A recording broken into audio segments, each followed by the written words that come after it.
Өткөн жылы Улуттук банк өлкө бюджетине 2,1 миллиард сомду которду. Бул тууралуу парламенттин бюджет жана финансы комитетинин жыйынында Улуттук банктын төрагасы Толкунбек Абдыгулов билдирди. Анын айтуусунда банк 2016 жылы 52 жолу, 2017 жылы 21 жолу интервенция жасаган. Абдыгуловдун айтымында интервенция валюта курсун туруктуу кармоо үчүн жүргүзүлөт. Бирок интервенциянын төмөндөшү менен банктын кирешеси азаят. Алсак Улуттук банктын 2017 жылдагы кирешеси 2,4 миллиард сом болду. Анын 2,1 миллиард сому бюджетке которулду. Беле кетсек, 2018-2019 жылдары кирешесинин 90% бюджетке которот. Мындай чечим бюджеттин дефицитине байланыштуу кабыл алынган. 2 жылдан кийин банк өз кирешесинин 30-70% гана бюджетке төгөт. Улуттук банк Кыргызстандагы кибер коопсуздук боюнча иш алып бармай болду. Бул багытта банкта атайын бөлүм ачылат. Кибер коопсуздук бөлүмү банктык системанын коопсуздугун сактоодо улуттук коопсуздук боюнча мамлекеттик комитет менен тыгыз иш алып барат. Абдыгуловдун айтымында санариптик чабуулдардан банктын электрондук системасын коргоо керек.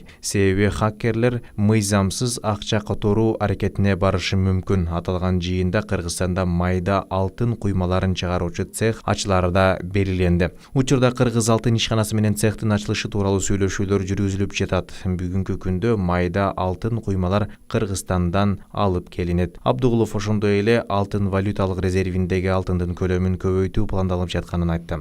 2015 жылы резервде 4,2 тонна, 2017 жылы 6,9 тонна алтын болгон. Жыйындын акырында Жогорку Кеңештин бюджет жана финансы боюнча комитети Улуттук банктын төрагасы Толкунбек Абдыгуловдун 2017 жылы аткарган иштери боюнча жасаган отчетун жактырды. Жалал Абад шаарынын мэри болуп Мураталы Тагаев шайланганын Боршайкомдон билдиришти. Мэрликке 2 талапкер Мураталы Тагаев менен Шайырбек Ташиев көрсөтүлгөн. Шаардык кеңештеги 30 депутаттын 18-и Тагаевди колдосо, 11 депутат Ташиевди талапкерлигин жактады. Бир депутат бардыгына каршы добуш берди. Тагаев былтыртан бери шаардык кеңештин төрагасы кызматын аркалап келген.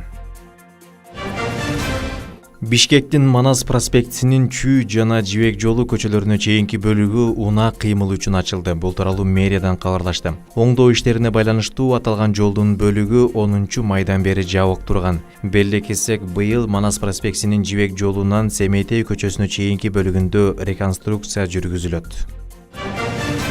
Катар кайрымдуулук уюму Катар мамлекетинин Кыргызстандагы элчилигинин каржылоосу менен элибиздин муктаж катмарына кайрымдуулук ооз ачар өткөрдү. Ооз ачарга 150 атасыз балдар, 40 мүмкүнчүлүгү чектелген жана 40 кары адамдарга уюштурулду. Айта кетсек, Катар кайрымдуулук уюму Кыргызстанда 6 жылдан бери иш алып барууда. Уюм тарабынан бул аралыкта 8 ФАП жана жашоо шарты начар, жакыр үй бүлөлөргө бардык шарттары менен 4 үй куруп берилген. Ошондой эле 2000ден ашык атасыз балдарга ай сайын жөлөк пул төлөнүп келүүдө.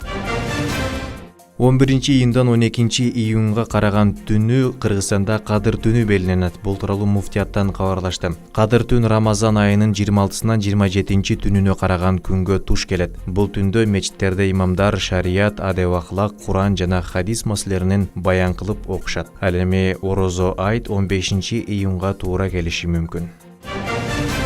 Кыргызстанда 15-июнь дем алыш күнү деп жарыяланды. Бул тууралуу эмгек жана социалдык өнүктүрүү министрлиги кабарлады. Бул күнү орозо айт белгиленет. Ага байланыштуу эмгек кодексинин 130-беренесине ылайык 15-июнь дем алыш күнү деп жарыяланды.